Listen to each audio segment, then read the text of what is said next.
basically this is a training for peer educators, um, and I call it moving beyond COVID-19, sort of finding our way out. The thing is that we're kind of stuck. We've been stuck in this place for the last year and a half, and this is just one way that we have of finding our way out. The purpose of this training is to prepare peer educators for AARTH to help decrease the community impact of COVID-19 through education and service. What peer educators do is the operative word here is peer, and that means that simply that when Kiki and Joanna and Cassandra and them are out here, that the best way for us to learn how to do anything is for us to teach each other. And that's one of the things that's so special about AARTH, is that it's about us reaching and teaching one another. And so this is a different kind of training, because it's hopefully at the end of it, the people who are doing the education for AARTH and who are providing the service, and education is a service as well. But hopefully that by the end of this, we'll be able to sit down at dinner, or when we're sitting out in the park and talking to folks, and or when we're just chilling, playing cards, we'll be able to answer those questions. So often we get stuck on the science of things, and I don't know about you, I'm from Detroit, and like in the beginning, people call me Dr. McCoy, but when I go home, I'm just Renee. And my nephews and my nieces, they say that the most serious thing they call me is Aunt Renee. And when I'm Aunt Renee, they want to know what's going on. And so this training is about, how do we say what's going on? Peer educators are the folks who are out there saying what's going on with this thing. We hear COVID, COVID, COVID, COVID, COVID, and it's all over everything. But if we can't break it down, we can't learn, and we can't make a difference in this. So the purpose of this training is to empower peer educators to educate one another. It's all about us making some sense of this. So there's going to be a little bit of science, but there's not going to be any science. There's not going to be that much. And my hope is that when we finish with this training, we can go out and talk to Buki on the corner, and explain to Buki on the corner what's going on and how to protect himself or herself, and what to do about this thing called COVID-19. The goals of this training is that like I said, by the conclusion, we'll be able to communicate, where this thing came from, how it got here, what it is, but we'll be able to understand it in really simple terms. And by the conclusion of this training, that people who participate will understand, why is it important? What is the impact of this thing? What's really going on with it? What's it going to do in my life? What's it going to do in my community? What's it going to do in the world? Why should I even be bothered with it at all? And third, that when we finish this training, we're going to be able to understand how to protect ourselves and others against this thing called COVID-19. I don't know about you, but there's not a day that goes by that I don't think about this thing called COVID-19. It just crawls in the bed with me. When I get up, it's in the bed. When I go to sleep, it's in the bed. It's in the bathroom with me. When I wash my hands, it's everywhere. So we as a community need to be able to protect ourselves from this thing. And hopefully this training is just one way, one more way that we have, one more tool that we have to protect ourselves against it. So what are the numbers? When I was a kid, before we got the lottery, numbers were important to us. And, you know, that was one of the first things that I would hear my daddy say and my grandma say in the beginning of the day and late at night is, what's the number? You know, I don't know about y'all. Now, yeah, like I said, y'all might have a different experience. You know, y'all might, this is Seattle, of course, but where I come from, numbers matter, you know? And so if we begin by understanding what's the number and what are the numbers. So globally, 213 million people have been infected with this thing called COVID-19. 200 million people.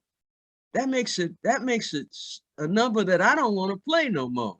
You know, that's a number I don't want to play. The other number that I really don't want to play is 4.44 million people. 4 million people, that's millions with a whole bunch of numbers, have already died from this disease. That's throughout the world. In the United States, it's a little better. Only 38 million people have been infected and only 630,000 have died. Here in Washington State, the numbers go down to a little bit over 500,000 infected, and you know, a little over 6,000 have died. Here in King County, it should be 100 and, I'm sorry, I got the sliders wrong, but it should be 126,000 have been infected and 1727 have died. I don't know. I looked at this slide 1,000 times and did not pick it up. So, but I apologize for that. It should be 126,000 have been infected and 1,700 have died. These are numbers that I don't want to play. These are numbers that I don't want to put on the board nowhere. These are not lucky numbers. These are not numbers you find in the book. These are not numbers that you for the hymns you want to sing. That's why it's so important. We don't want to be in any of those numbers. So it's basic things, you know. Basically, we be talking COVID-19, but very few of us really understand what it stands for. And I've heard people call it COVID, COVID. You know, they call it CORS-19, SARS-19, but we got to get the name straight because it's the name that is what's going to take us where we need to go. And so I just want us to be real clear about what this COVID-19 stands for. What does COVID-19 stand for? So that when we're talking to people and they say, well, what is it? You know, why they call it that? What is the Rona? I know folks that call it the Rona and they call it Corona. And the CO though, the CO in COVID stands for Corona. Corona is the name of an infection. And several years ago, we had this thing called SARS that everybody was talking about. SARS stands for severe acute respiratory infection. Corona is a kind of SARS, you know, it's a kind of infection like SARS. So the CO in COVID-19 stands for Corona.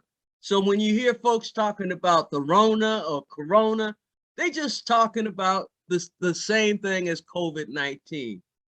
The next two letters, VI in COVID, stand for virus. And a virus is a funny little thing. You can't find a virus without a microscope. And a virus is a tiny, teeny, tiny little thing that invades living organisms. You know, a virus is it's something that causes an illness, and a virus is there is just no real cure for a virus, but a virus is something that gets in you and you can't get rid of it. It's like that Uncle Pete. I used to have an uncle named Uncle Pete, and Uncle Pete would just show up, and Uncle Pete was at all our dinners, no matter what happened. If there was a pot on the stove, Uncle Pete was there. So a virus is like Uncle Pete. Every time the body shows up healthy, Uncle Pete comes and Uncle Pete invades the organisms. So you got to think about the virus like that. A virus is something that just comes to dinner when you don't want it. Every time the virus smells greens on the stove, the virus shows up. So that's how you understand the VI in COVID. So we're at COVID, and the D is just a disease. The D is just a disease. This stands for disease. It's a disease, and a disease is a harmful deviation in functioning. That means it makes you sick. A disease is an illness. It's basically that thing of dis-ease. A disease just makes your body not easy. And then 19, that's just about the year that the thing started. It started in 2019. And so basically, when we hear people talking about COVID-19, they're talking about a virus. I mean, they're talking about an infection called a corona that is actually a virus that causes you to get really sick, that started in 2019. So, you know, when folks are saying the corona or what is the COVID-19, it's a virus called corona that causes a disease that started in 2019.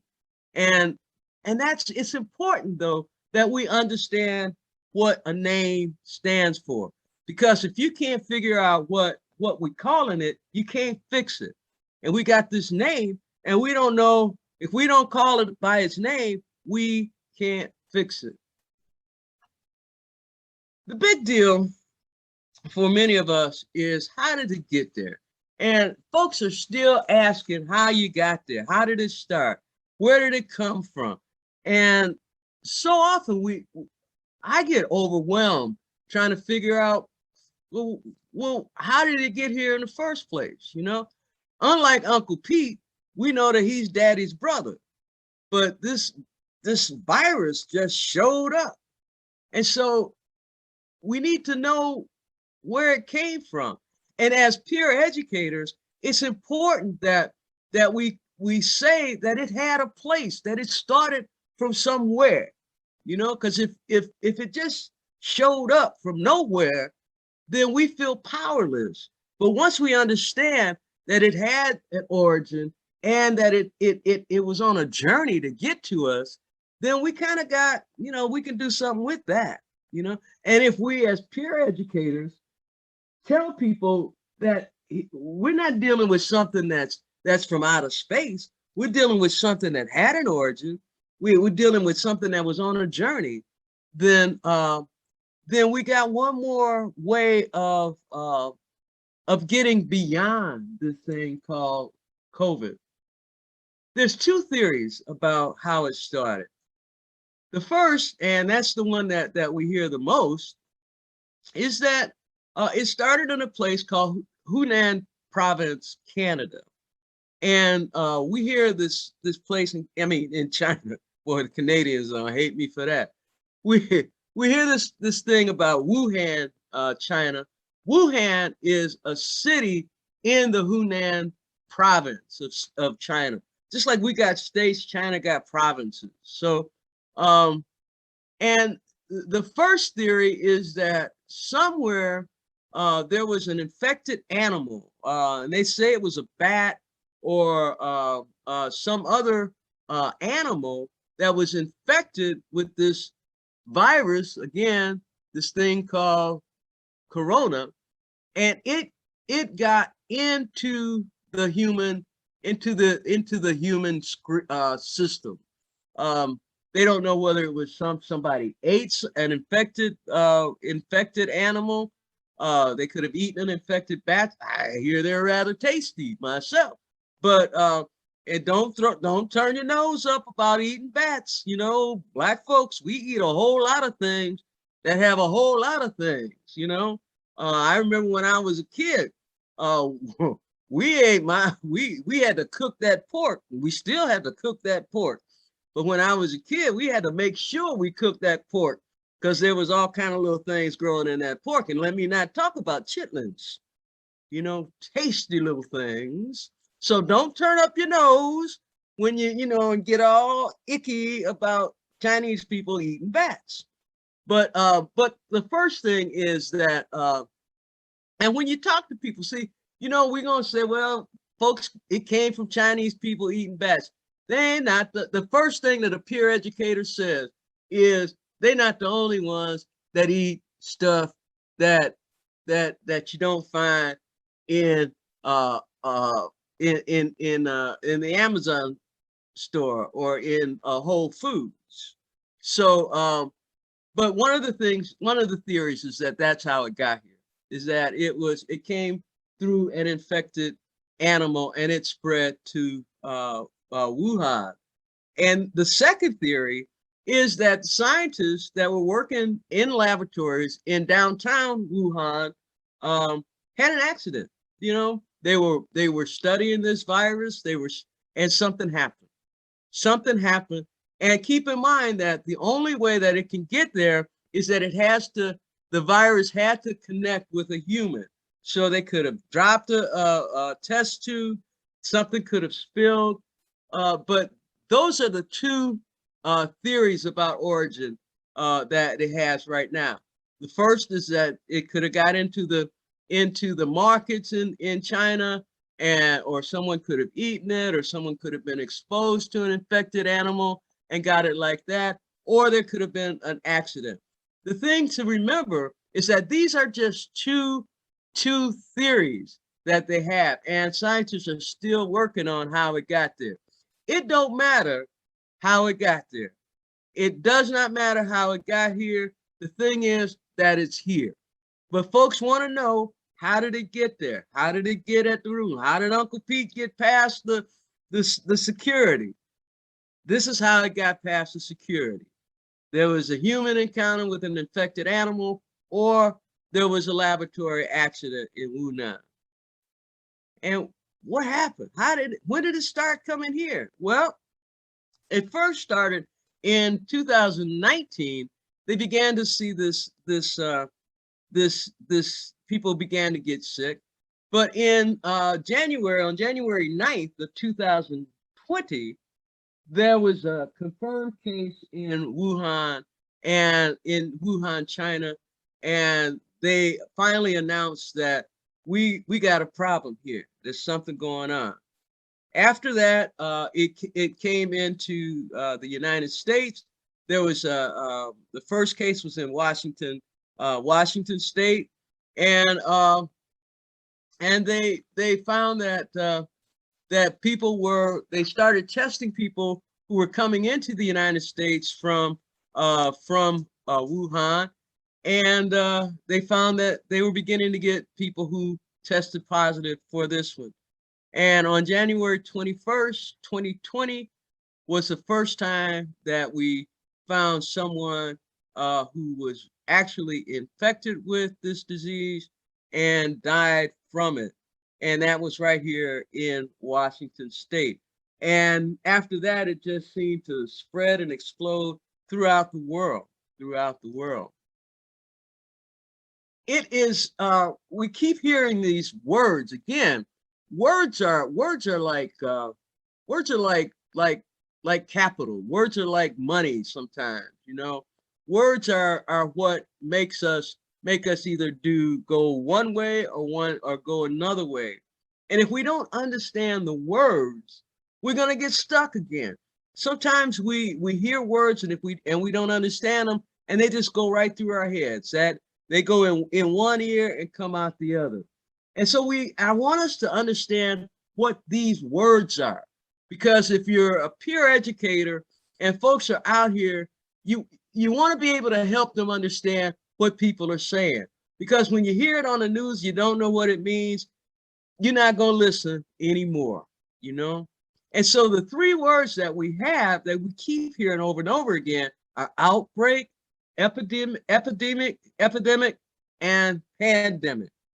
Outbreak, epidemic, and pandemic. And it's important as peer educators that we be able to communicate to people what those words mean. And they're really, really simple meanings, An outbreak means that You got a higher than expected number of occurrences of anything. You can have an outbreak of anything, but you can have an outbreak of there, there, there was an outbreak of people wearing jerry curls a few years back. Remember that? Everybody, everywhere you went, people had jerry curls. Then we had an outbreak of people with locks. Everywhere you went, that's an outbreak. So when folks talk about an outbreak, it means that you got a whole bunch of folks doing it than you expected, you know? Again, I'm from Detroit, and they just made reefer legal in Detroit. And we had an outbreak. We had an outbreak of folks who all of a sudden had medical problems. When they made medical marijuana available, we had an outbreak of folks that had problems. So that's what outbreak means, you know? But as peer educators, you gotta be able to say to folks, this is an outbreak. This thing started as an outbreak. And then after an outbreak, when we're still talking about that path thing, it became an epidemic. It became a sudden increase. An outbreak was when we started seeing it in January. We saw it over there in a senior citizens place, and folks were getting it was an outbreak. Then it became an epidemic when all of a sudden it just started to cover the country. And then it became a pandemic. And a pandemic is a word that we just don't want to hear, but we hear it all the time. You got to understand that a pandemic is like an epidemic on steroids, you know? The disease spreads across several countries. It's like it pans the world, you know? It's beyond this country. A pandemic means it's everywhere, you know? It's in all the countries, in most countries. So when we hear the word outbreak, epidemic, pandemic, it's important that we help people understand that this thing is an outbreak that became an epidemic that became a pandemic. And that's one more reason why we gotta step up. So we got this thing called COVID, you know. We got, you know, thousands and millions of people around the world. The next thing is, how do I know I got it? You know, as peer educators, you know, we need to know what the symptoms are. How can we begin to know when to go to the doctor, when to go to the hospital, when to get help, unless we know what the symptoms are? I don't know about y'all, but I know some folks who have had this disease in a very severe case of it, and they didn't think about it because we have so many other illnesses, you know, so many other things be going on with our bodies that we don't pay attention. But the symptoms for COVID range from very mild to very severe illnesses and then death. If something changes and the symptoms appear between 2 and 14 days after exposure, if something happens that's real different, that happens in the last couple of days or has been going on for two weeks, then these are the symptoms that we really need to pay attention to. Things that change. It's not just, you know, you ate something bad, you know, something going on. Fever or chills, a cough, you know, shortness of breath or difficulty breathing. You know, if it's happening and, you know, all of a sudden tired, you know, I think for us as Black folks, sometimes we just tired all the time, but it's about fatigue. It's about being more tired than you usually are. Muscle or body aches, something happens and your body just doesn't feel like it used to feel, you know. Loss of taste or smell. You know, if chicken don't taste like chicken and you come in the house and somebody's cooking greens and you don't smell nothing, get worried. That's what that means. Loss of taste or smell. You're eating something and it don't taste like it used to. You know, if chicken don't taste like chicken, let it, you got a problem. Again, if greens don't smell like greens, pay attention. A sore throat, congestion, a runny nose, you know. Here lately, with all this smoke we've been having, that's one that we really kind of can relax a little bit. But we got to be, if we can find a reason for a sore throat, congestion, or runny nose, um, you know, I wouldn't freak out about it. But if you have these other things, you know, maybe body aches and loss of taste or smell, that's a big one. I got a sister who weighs about 400 pounds, man, and she had COVID. That's how she knew. She couldn't eat. She said food didn't taste good. It didn't smell right. She went to the emergency room right away, right away. And thank God that she was okay. But she had all this other stuff too. You know, she was congested. She just didn't feel right. Nausea, vomiting, diarrhea. And there may be other symptoms too, but these are the big deals. These are the big ones, the ones that you really got to pay attention to. We keep hearing this word variant, you know, variant. And it's I love how all of a sudden the language that we have out here in the world is so scientific, you know. There's no way that I'd be using the word variant if it wasn't for COVID. But as peer educators, you got to understand that's most people's reality. That's not a word we use. We don't get up in the morning and pick out our variants, you know. So but as peer educators, we got to be able to say to folks, you know, you've been hearing this word variant, and we have to be able to understand it. This stuff is really simple. They like to dress it up and take it out. But when you don't dress it up and take it out, it's real simple. A variant is just a different version of something. It's a variety, right? If you think about the word variety, it's a variant. So a COVID variant is about a change. It's about something different. It's about a variety of a virus. A variant is a mutation. Now we all know the word mutation because we watch the mutant ninja thingies, you know? We know mutant. A variant is just a mutation, you know, just that them mutant things we be shooting down on the screen on the gaming screen. Variant is a mutation. Variants are expected. It's not a surprise, you know. There's going to be a variety of something. Just like there's always a variety of all the things that we have in our lives, you know. Nobody has the same thing all the time. And so variants, when it comes to viruses and other things, they are expected. So it wasn't a surprise. We hear about this Delta variant, and that's the big deal, and I'm going to talk more about that. But it's important to know, and as peer educators, that this is not the first time this thing called variants happened with COVID. The first one we had was called the Alpha variant, and it was found in the United Kingdom, and that variant, it had it was, people got it, but they didn't get it as fast as some other variants. It wasn't as powerful as other variants, and it didn't spread as quickly.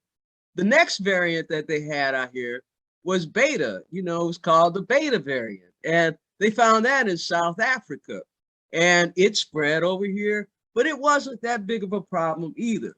The next variant that they had was called Gamma, and it was found in Japan and I think Brazil as well. And it was, you know, people were getting a little sicker, and it was spreading a little faster as well. And so we heard a little bit about all three of them, Alpha, Beta, and Gamma. We heard a little bit about, but then Delta broke out, and it was something. And we find that Delta came about in India, and Delta is the real deal, so to speak. The Delta variant is out there because it is more severe than any of the other variants that are out there. It's highly contagious and it's harder to control. Yes. You got to unmute. Yeah. So as the more variants that are created, is it more severe as it goes? It depends on the variant. Now, Delta just happens to be more severe and spread faster. But it doesn't mean that there won't be other variants. It's just how this particular mutation operates. Now there might be another one, and there will be other ones, and the other one might be just nothing to it.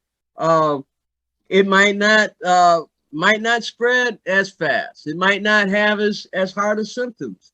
The bottom line, and that's what people are going to want to know, is that, you know, if we got this one, what we going to do? If they're going to keep coming, are we hit? Yeah. No. We got right now, you know, we made it through alpha, beta, gamma, and then all of a sudden Delta hits. There's something about the way this virus is out here that that makes it harder to control. Wow. But the next one may or may not be harder to control. It's just one variant. So What it does, though, it reduces a person's it continues to reduce a person's risk for contracting the virus and for getting sick. There's something about this variant that makes people sicker than the others, and that spreads faster than the others. Spreads faster than the others as well. So Renee, why Yes. are they all named after sororities? Why are See, I love it. I love it. Sorry, just saying. I love it. You know what?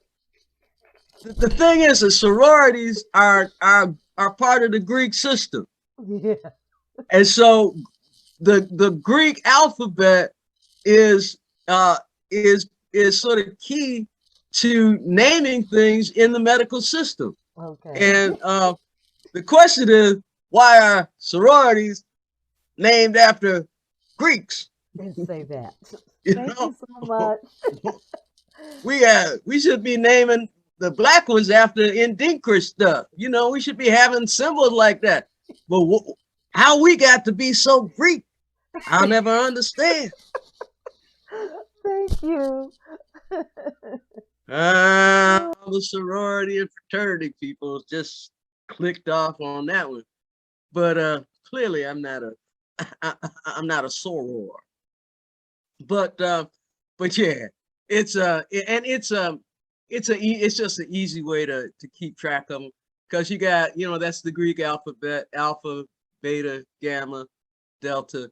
And if I was Greek, I'd know what the next one's going to be named, but we can kind of figure it out. So the next thing is that peer educators need to be able to do is talk about protecting, you know, how am I going to protect myself, my family, my community? It looks bad. The numbers are bad. The condition is bad. You can die from it. Folks are dying. But there is hope, and our hope is in protection.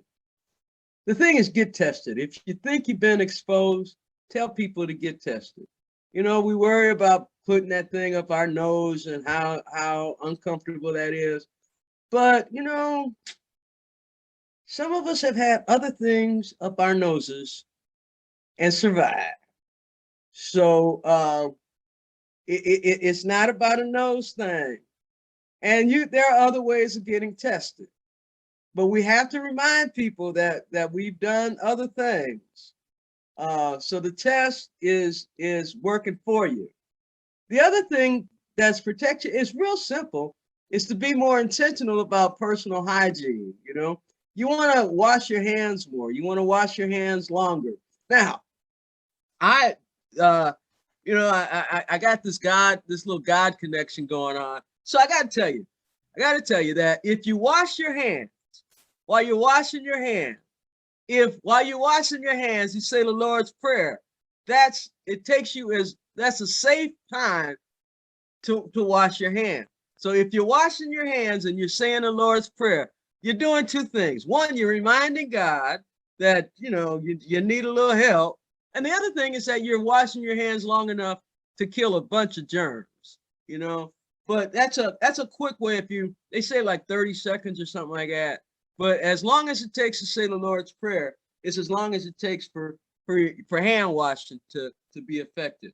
And wear your mask. Right now, as of Monday, we're back to wearing our masks. Everybody, whether you're vaccinated or not, is required to wear their mask in public places. It's not a bad thing. Some of us never stop wearing them in public places, but it's always good. We're back to wearing your mask again, and masks work. And the next thing is to get vaccinated. Get vaccinated. And I want to spend more time on this vaccination thing. I want to thank Michelle Andrasic from Fred Hutch and HIV Vaccine Trials Network for the work that she's done. And these slides were prepared for AARTH by her. And so we're going to take a few minutes to really, really talk about this vaccine for the rest of the time. The main job for peer educators and for all of us is to get vaccinated. So vaccines, what they are, vaccines teach your body to recognize and fight invaders. Remember I talked about how the virus sort of comes, it's like Uncle Pete. And but it gives you, and I love this graphic that Michelle put in here, because it is a vaccine is like a whole bunch of folks getting out there and going after this virus. But a vaccine basically teaches your body how to recognize somebody and go after them. Go after them. Just imagine that somebody's after your family, and you got to go and fight the invaders. So the vaccine is like somebody coming for you, and you get everybody on the block to go after it and fight it. That's what a vaccine does. This is how a vaccine works. First off, your body says, something's going on. I got this thing in my body, and something's happening. And then it sounds an alarm. You start getting there's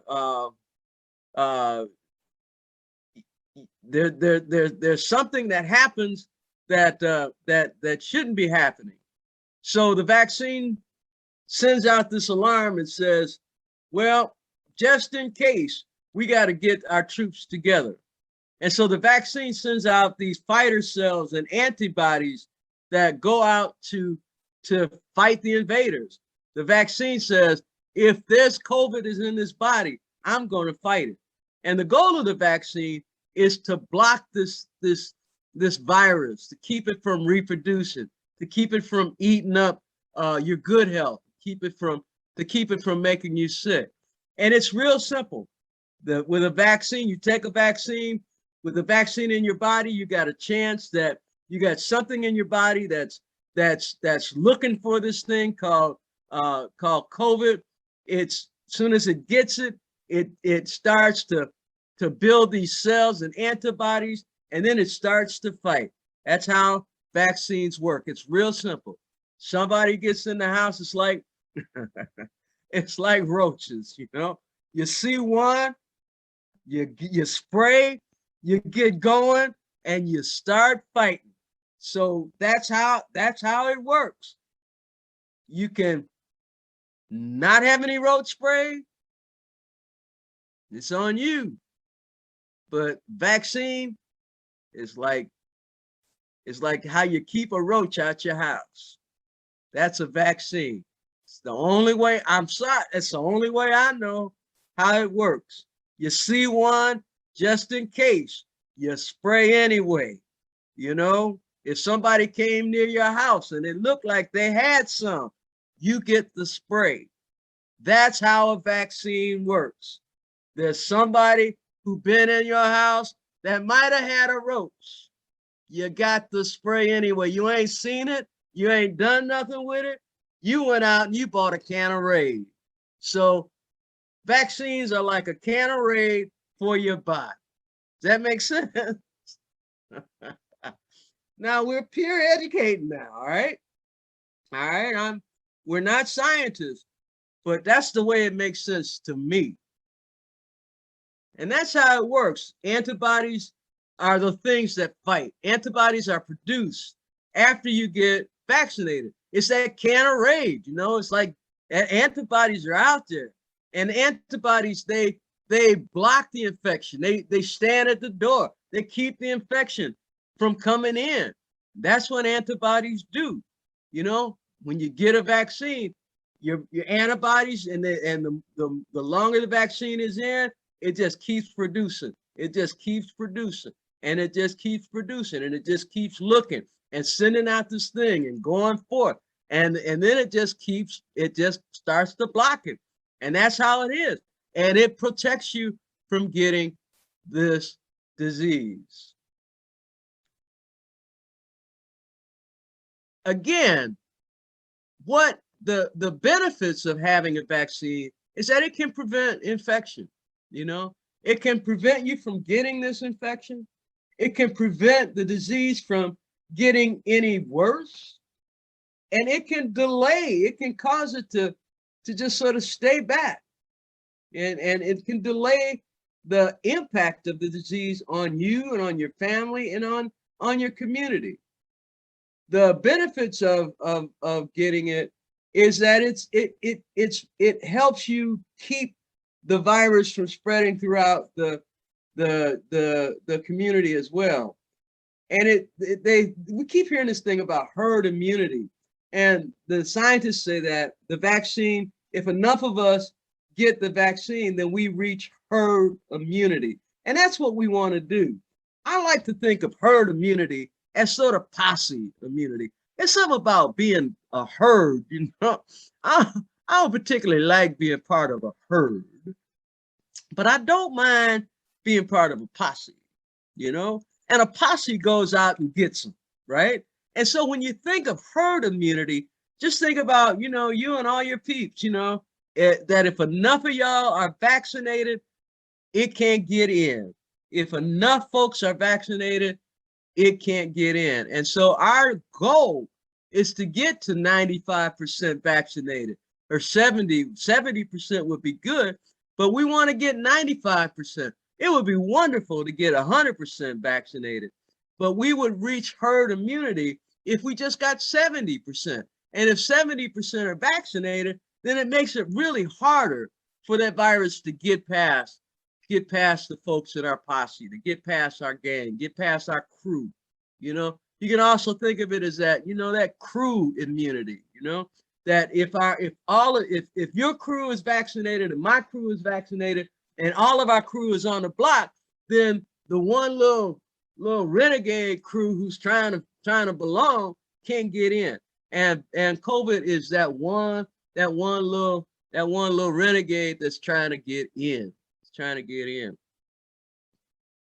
We have 3 vaccines that are amazing, and when this slide was made, there was just emergency use authorization, but as of today, the Pfizer vaccine is completely authorized, and it's no longer emergency use.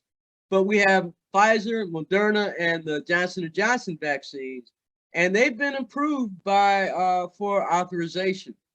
All of them went through phases of clinical trials, and a clinical trial is when they give folks the vaccine and test them to see what's up.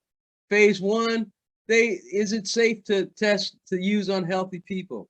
And phase 2, is it safe on all types of people? And phase 3 is, does it work on a large group of people? And so all three of these vaccines have gone through all three phases of this clinical trial of these testing.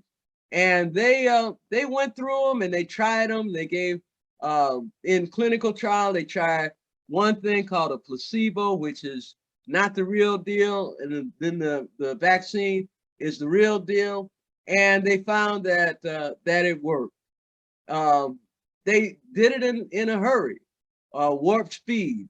But just because they did it real fast doesn't mean that they took shortcuts. A lot of folks don't want to deal with this vaccine because they say it happened too fast. But when millions of people are dying around the world, when we're dealing with this pandemic that everybody can get, we needed something that can go faster. And it went fast because they put more money in it and they made it easier for people to do it because it was better funding and less red tape. Everybody was dying from it. In all classes, all colors, all over the world because it was a pandemic.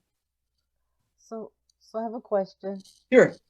So can you go back to the previous screen? So one of the things about the warp speed that I've been hearing people say is that because the vaccines were pretty much foundationally already being created, or Mm-hmm. I don't know the scientific word, that also helped it to come onto the market quicker. Well, Like the flu that's vaccines, they tweak them. yeah. Well, okay. If you think back to way back when I started talking about Corona was Hmm. related to SARS, Yeah, so they had something to start with, you yeah.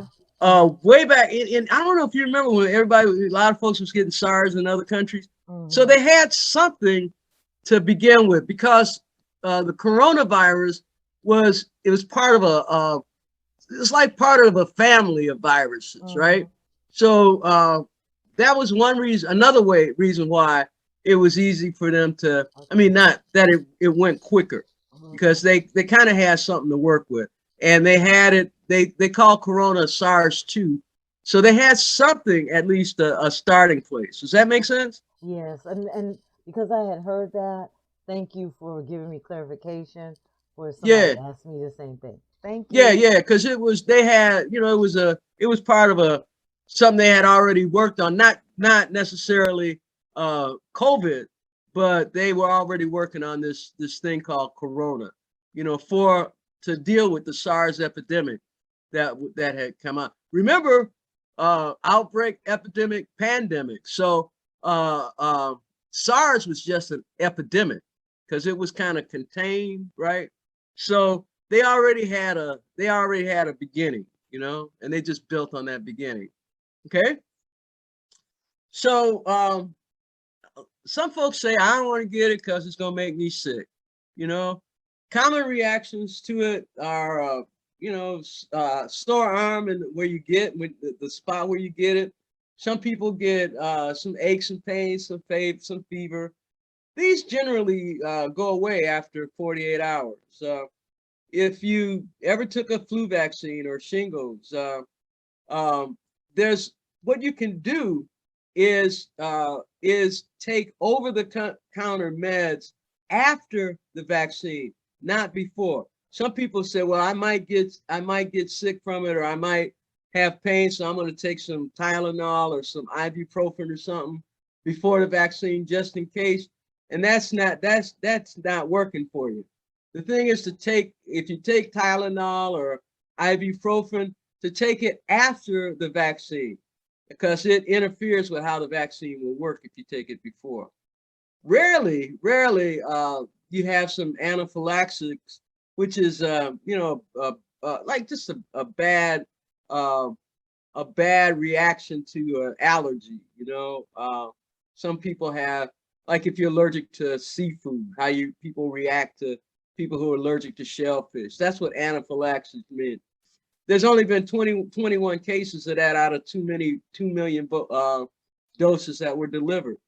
Um, the current recommendation is once you take it, they sort of you take the vaccine and you wait 15 minutes to see if everything is going to happen, if nothing's going to happen.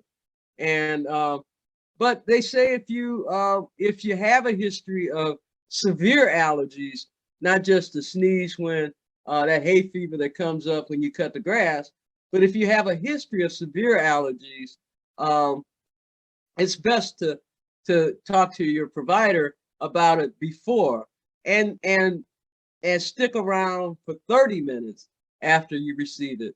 But most people with a history of severe allergies and anaphylaxis have received the vaccine and haven't had any problems. So it's better to, you know, to have a few aches and pains and live, to talk about it, than to get severely sick from because you didn't take the virus vaccine and got COVID. One of the questions is, you know, some people say, should I take it now or wait and see? Man, you got to understand that a whole bunch of people have already taken it. You know, this is the numbers have changed since this slide was made, but over 3 billion people have received the vaccine.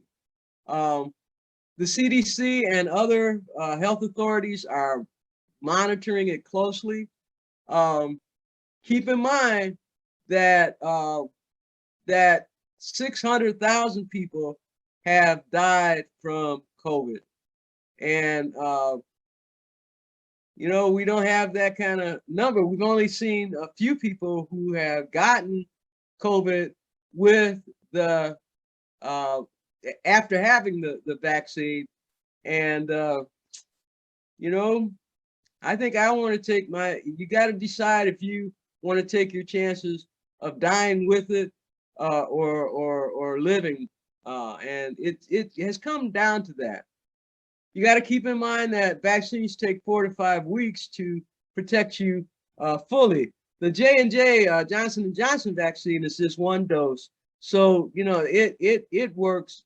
You get it and it's one and done. But with Moderna and Pfizer, it's 2 doses, and it takes a little while so for it to work, to fully kick in. So wait and see. The longer you wait, the longer you wait. You got to understand, as I said earlier, there are new strains coming all the time, and the new strains can be more contagious. And you got to weigh the impact on you and on your family and your community. You know, we should all bite the bullet and get vaccinated. Now, having said that, our greatest challenge in confronting the misinformation about COVID and about the vaccine, our greatest challenge is to get rid of that misinformation. And I want to invite you I have a few things that I've heard from talking to people, but I want to just bring it out, because as peer educators, folks are going to tell you these things. Some people, one of the myths is that that if I take the vaccination, it's gonna give me COVID, and that's one reason that people have said for not taking the vaccination. The reality is that, and where that comes from is that we heard about vaccinations that sometimes use live virus, right? And that's when we think about a vaccination, we think about something like the polio vaccination. I remember when we had the polio vaccination, they told us that the reason polio vaccination worked is because they was actually putting polio in your body, and that was the way it worked. That is not the truth, but it kind of made sense because they were using inactive. The flu virus, they say the flu virus works, or flu vaccination works because they use some actual flu virus for it. The thing is that when that happens, and they're not doing it with COVID, but when they do that, they use a virus that is not is not any good. They just use some basic parts of the virus. But getting vaccinated is not going to give anybody COVID. Being around people who can get it or who have it will definitely giving it to you. But getting the virus, I mean, being around having the virus vaccination is not going to give you COVID. Another one is that the mask people don't want to use a mask because they said it recirculates bad air. Come on now. Come on now. You know, I know so many people who operate on the philosophy of puff, puff, pass, that when did we worry about recirculating bad air? We live in a world where bad air is everywhere, but that's not true either. That's just not true. Another one is the vaccine is a conspiracy designed to implant chips to track our activity. Now, you got a cell phone. You're on Facebook. You're on Instagram. You're on TikTok. And we're worried about a vaccine that can save our lives when everybody knows where you are anyway. We got GPS in our car. We're on Facebook. I know who you had on Facebook, where you went, what you did, who you did it with, and why you stopped doing it, why you gonna do it again. As peer educators, we have to use our common sense to dispel a myth about implanting chips. I had someone even told me, you know, it's the mark of the beast.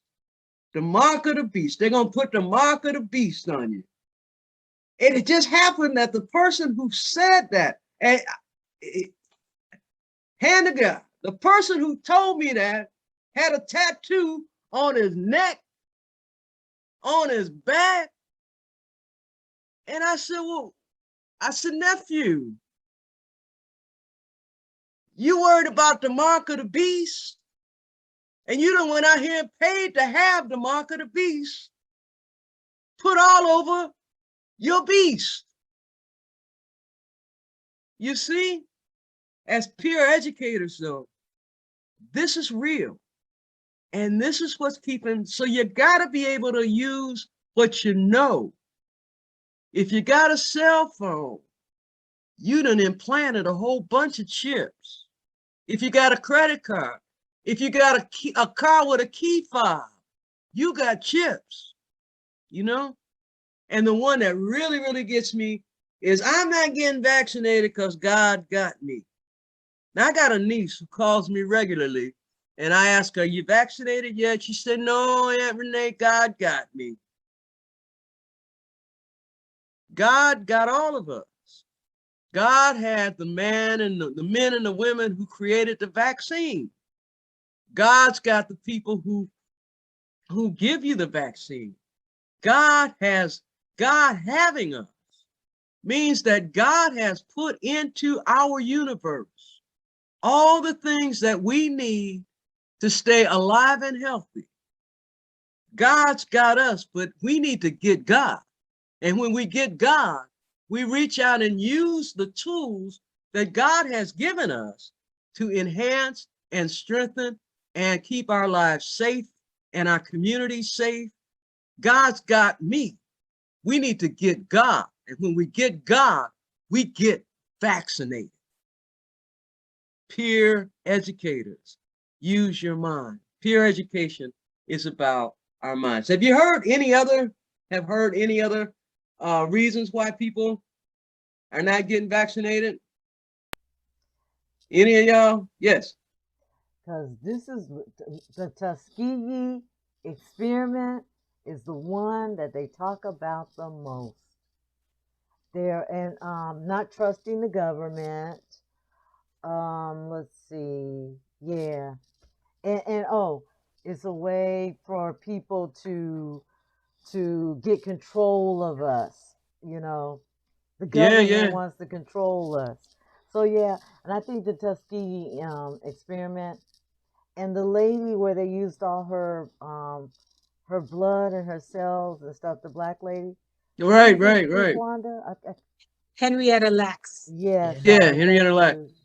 Yeah, So those are the things that, or people say, I made it this long. That's the other one. It's been around for a year and a half. I made it this long. So those are the things I hear. I yeah. never And hear these again, things. it's about using our minds and our common sense to get beyond that. Uh, sometimes we just have to ask people what's really going on. You know, are you just scared of the needle? But what is think it through? And what happens with us is that folks will say, I love it when people say what's in the Bible and they can't read the sign on the street. Ain't never read the Bible, but they can tell you what's in the Bible because somebody else told them what's in the Bible. Yeah. Right? Right. You know? And but we black folks are 44% functionally illiterate. But we can read the Bible, but we don't read the Bible. You know? It's about us what's the biggest thing that a peer educator can say is let's think this through. Okay? Now, when they open all these the weed shops, ain't nobody, you go in there, and I went in, I was just looking. I went in just to see what it was about, you know. I wasn't inhaling. I just went to see I just went to see what was really going on. But when you go in there, you got people telling you about this strain and that strain and what you need to try. And do you want sativa or do you want some other kind? And do you want, what kind of feeling do you want? We got all of this stuff going on. And folks come out of there with bags of reefer. They even got reefer for old people. They even got senior citizen day in the reefer house. Who would have thought? You know, I got a friend, like, call up. Hey man, you got Vortex today? Like, what? He called a reefer store to see if they got Vortex pre-roll. And then we're gonna worry about something like that's gonna try and save our lives. And we ain't never asked before they made marijuana legal. We didn't ask what was in it. But all of a sudden we're gonna get the thing is that we have got to be real with people about what they're doing. We have got to be real. We cannot fight this thing sitting on our high horses, trying to be clean and sharp about it, because it's not a clean and sharp disease. You know, when you look at folks with those ventilators and all of that, there's nothing pretty about it. Nothing pretty about it at all. A lot of things that happen is that, you know, they don't want to take a vaccine, but we've been taking vaccines for years. This is nothing new. All of a sudden, we got all these reasons. We have taken vaccines for measles, chickenpox, whooping cough, mumps, rubella, which is basically German measles, the flu, shingles, polio. I grew up when polio was everywhere. We were so afraid of polio because it was so highly contagious. Tetanus, we don't have a problem taking a tetanus shot. That's a vaccine. Let us go out here and step on a nail. We'll run to the doctor to get that tetanus shot. Yeah. TB, there's a vaccine for TB that they give to children who are, if a child is living in a house with someone with TB, they give them a vaccine. HPV for kids that are between the ages of 9 and 12. That keeps them from getting cancer later on.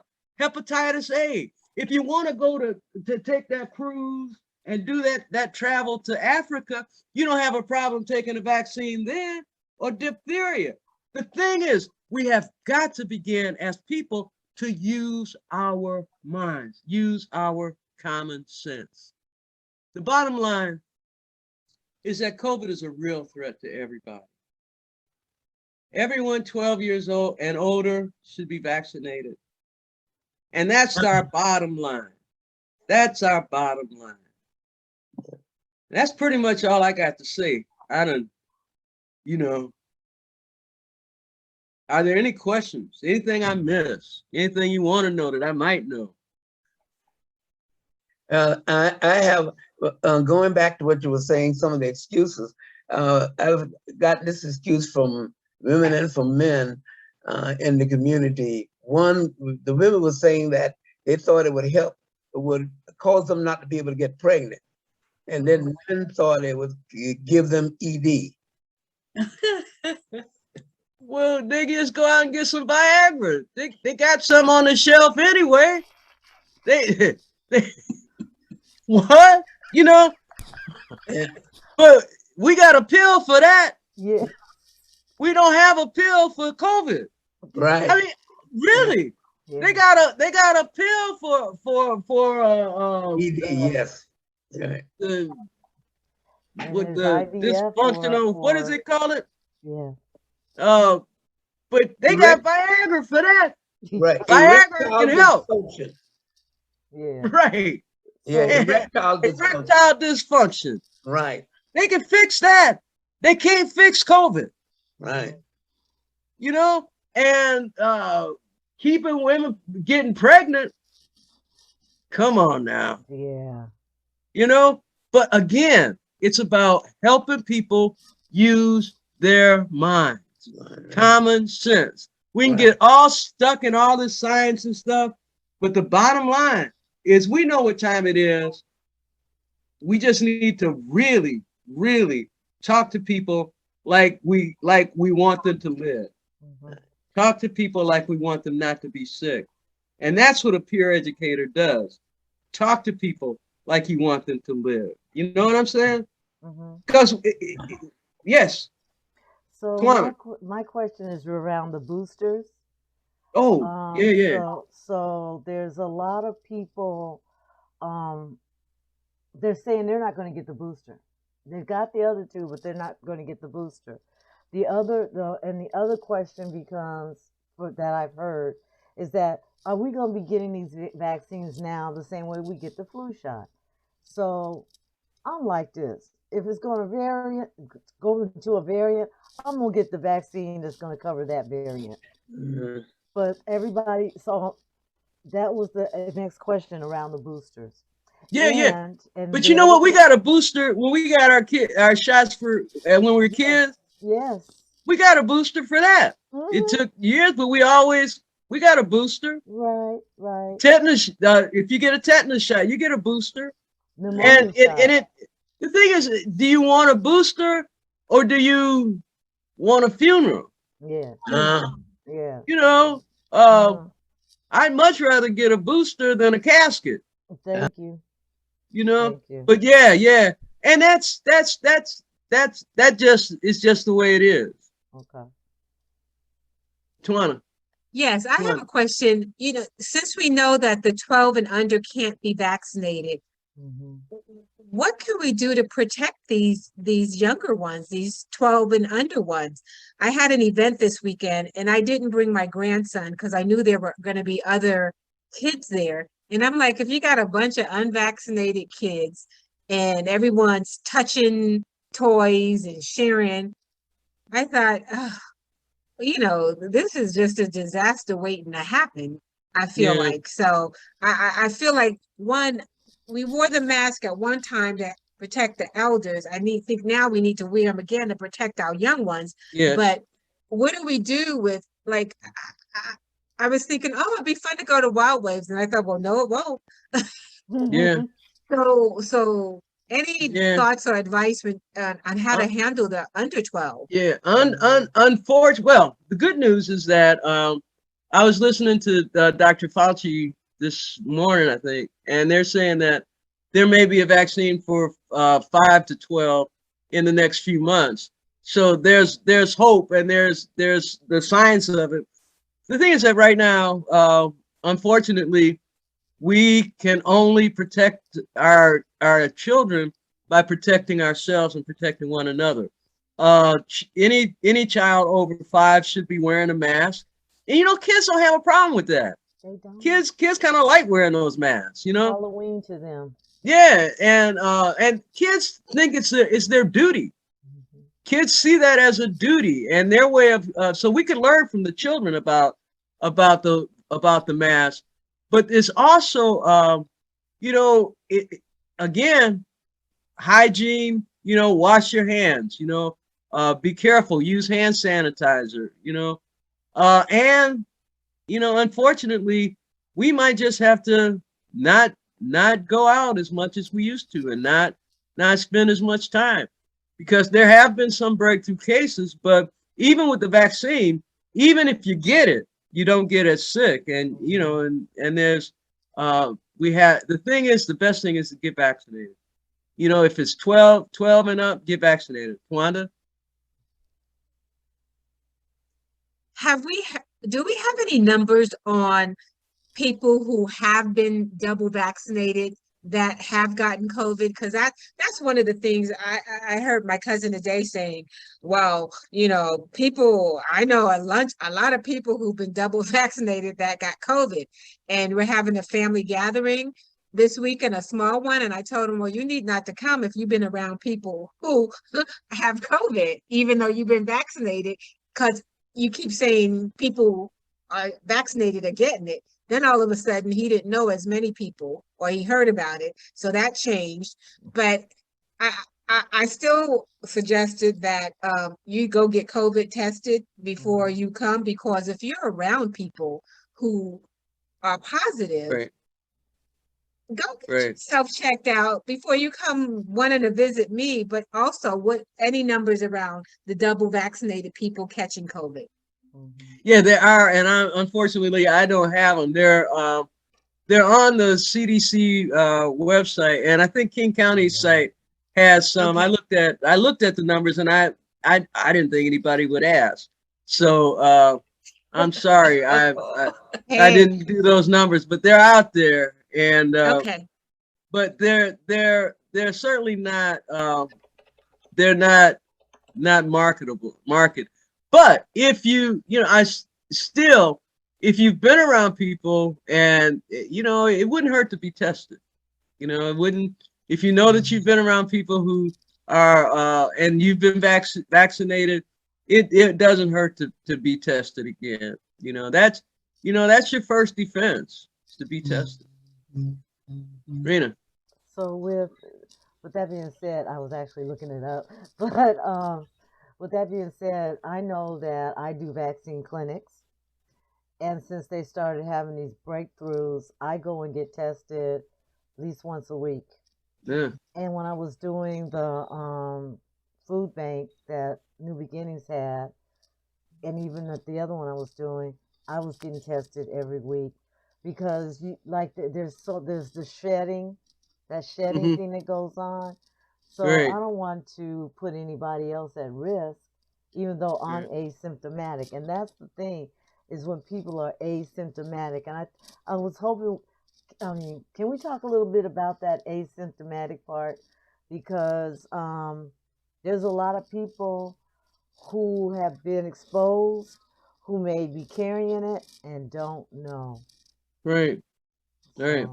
And the whole thing about being asymptomatic, it takes within 2 to 14 days, if symptoms to show up. But there are people who never get any kind of symptoms, and we can't. The thing is that we can't get lost in the weeds. And when we start talking about asymptomatic and how many people and breakthroughs and all of that, we get lost in the weeds. And the only way to not get destroyed and lost in those weeds is to be vaccinated. That's our only, and even if all the bad things that happen, we at least have some defense in the vaccinations and in being vaccinated. So, when we're out there doing peer education, we're going to get all kind of stuff, and it's going to happen. Yes. Yeah, Jerome, I'm really kind of pessimistic about the herd immunity because I've been tracking this for probably the last 6 months. And some scientists say 70%, some say 85%. And I just don't see in America us getting to that. What is your feeling about the herd immunity? Well, herd immunity, it's usually around 70%. If they say if 70% are vaccinated, we can reach herd immunity. Like I said earlier, the thing with herd immunity is that it's harder for the virus to break through the screens that, as much as I don't like the thing about herds, if you look at a herd of cattle, it's harder to break in. And that's what happens is so if we got 70% of anybody in a group, it's going to be harder to get in there. And when they say immunity, there is no real such thing as immunity, but it's just it's the only word that we have, but it means that that our chances of getting it are less and less and less and less. But if we get to 70%, I think we're good. I guess the point I was making is though that I just don't see us getting to 70%. And I guess that's my pessimism about herd immunity. I just don't see us even getting to 70%. That sounds like the weeds. That sounds like the weeds. You in the weeds, brother. You know what, though? You know what, Jerome? We have a choice. We can believe we will, or we can believe we won't. And I choose to believe we will. Okay. And I get up every day, and every day we have a choice. We can either start the day as an ex-slave, or we can start the day as a free person. I choose to start the day as a free person, not an ex-slave. I'm a cancer survivor, right? And every day I get up and I choose to be someone who doesn't have cancer, not somebody who survived it. I choose every day not to have cancer. You have a choice, my brother. You can choose to believe that we are lost, or you can choose to believe that we're on a journey and we just ain't there yet. That's wonderful. All right, I'm done. I didn't stop sharing my screen. How are we doing? Wonderful, You're doing great. wonderful. Time-wise, we're just about done. I just used up all the time.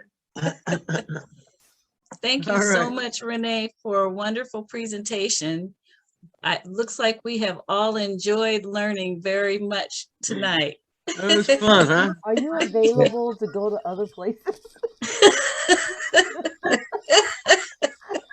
I ain't looking for no job. I can see you doing this.